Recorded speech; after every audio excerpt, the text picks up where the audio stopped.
Christian Schmieder and Joel Drevlo work at the University of Wisconsin-Madison. In the university's Division of Extension, they regularly lead and support team-based qualitative analysis projects that utilize MAXQDA. In this video series, they'll share some of the features and strategies they use to successfully manage team-based analysis projects in virtual team settings.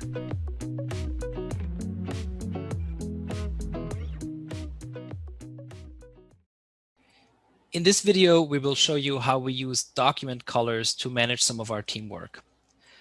In a project that has a lot of different documents and has a lot of different analysts, it's important to keep track of who's doing what during the analysis, especially if you want to keep track of what still needs to be done during an analysis. And that's why typically when we have team-based projects, we assign different colors to different analysts that we can then attach to different documents.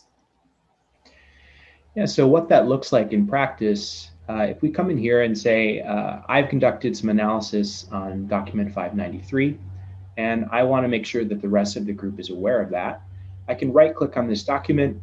I can come through and choose green because this is the color I've been assigned, and you'll see that the document color changes to green. This signifies to the rest of the team, I've completed my work on this project, on this document, and it's ready for subsequent analysis. To see that in another context, if Christian were conducting a piece of work on this, he would change the document color to violet. And now we know that he's completed his particular piece of analysis on this document.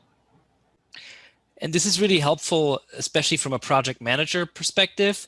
So for example, if I wanted to quickly review all the work that Joel has done, I can very easily go into my Activate by Document Color submenu, and I can just say, activate all the purple or all the green, and I can immediately see how much work has already been done and which work has been done, which is very helpful when thinking about making sure that the progress of a project is going well, and also if you want to support your analysts and review some of the analysis that they have done in the team project.